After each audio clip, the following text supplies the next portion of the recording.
जय श्री कृष्ण दोस्तों। जीवन में पुरुषार्थ की महत्ता को बताते हुए अथर्ववेद में कहा गया है, पुरुषार्थ मेरे दाएं हाथ में है तो सफलता मेरे बाएं हाथ का खेल है। चारों पुरुषार्थ धर्म, अर्थ, काम और मोक्ष को हासिल करने के लिए नियम के अनुसार आगे बढ़ना चाहिए।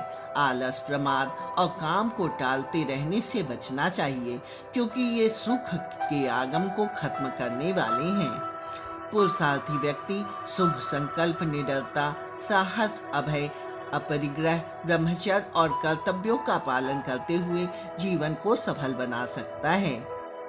वेद में पुरुषार्थी को सलाह दी गई है कि वह अपने शरीर की सारी इंद्रियों को सेहतमंद रखे, जिससे उनका समुचित और संतुलित इस्तेमाल किया जा सके। उसके विचार, व्यवहार, कार्य, धारण और उद्देश्य इस तरह से होने चाहिए कि कोई अपना या पराया पुरुषार्थ के रास्ते में बाधक न बन सके। वेद कहते हैं, हे मानव, कठिन परिश्रम, संकल्प और साहस के साथ आगे बढ़ें, क्योंकि सफलता की मंजिल तुम्हारी प्रतीक्षा कर रही है। वेद में कार्य को 3 भागों में बांटा गया है। पहला है क्रियामार्ग, दूसरा है संचित और तीसरा है प्रारब्ध। काम प्रारंभ होने से जब तक समाप्त नहीं होता उसे क्रियामार्ग कहते हैं। समाप्त होने पर जब तक फल की प्राप्ति नहीं होती उसे संचित या जमा कहते हैं। संचित कर्म जब फल देने की हालत में पहुंच जाता है तो उसे प्रारब्ध कहते हैं।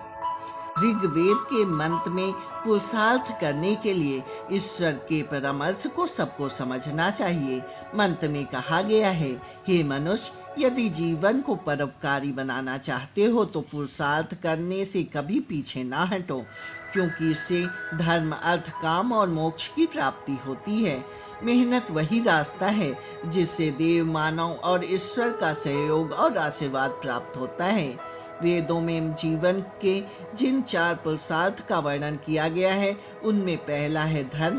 वेद के मुताबिक धर्म का मतलब ऐसा कर्म, स्थिति, फल और परिणाम जो धारण किए जा सके।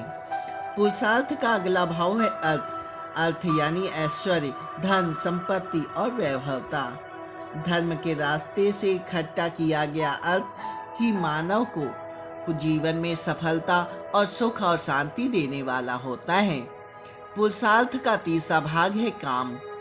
यजुर्वेद में कहा गया है कि कामना ऐसी करनी चाहिए जो शुभ संकल्प और यज्ञ भावना से युक्त हो। हम मन, वाणी और कर्म से जिस तरह से कर्म करते हैं, हमारी और जगत की गति वैसी ही बनती जाती है। इसलिए वेद में शुभ और समान सर्वहितकारी मकसद वाले विचारों के साथ आगे बढ़ना की प्रेरणा दी गई है। जीवन का सबसे कठिन और अंतिम पुरुषार्थ मोक्ष है। मोक्ष यानी सुख दुख के संस्कारों से छूट जाना और परमानंद में समाहित हो जाना। वेद में यौगिक और यज्ञिक क्रियाओं को कराते हुए धर्म के रास्ते पर चलते हुए अर्थयुक्त जीवन से आगे बढ़ते हुए शुभकामनाओं के साथ मोक्ष हासिल करने का परामर्श दिया गया है। ऋग्वेद में कहा गया है कि हे प्रभु, आपसे युक्त होकर, आपका सहारा पाकर हम स्पर्धा करने वालों के प्रति सफलतापूर्वक प्रतिकार करते हैं जो हमारे लक्ष्य में चुनौती बने हुए हैं। हम तुम्हारी सहायता से उन्हें परास्त कर सकेंगे।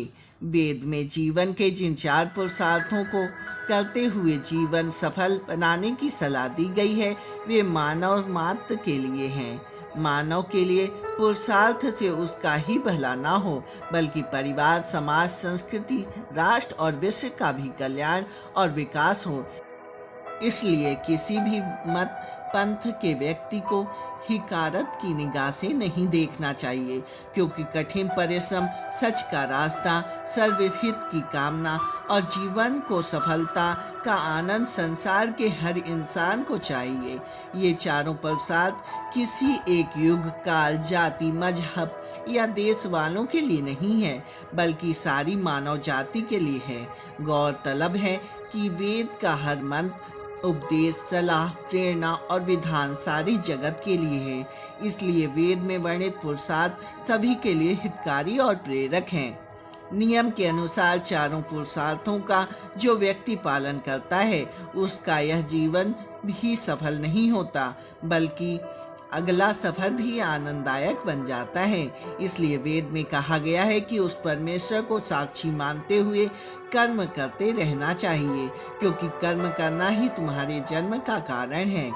मानव जीवन कर्मयोनि है, इसलिए कर्म को सुकर्म में बदलने की इच्छा रखते हुए जीवन यात्रा को पूरा करेंगे तो चारों पुरुषार्थ का फल मिलता रहेगा।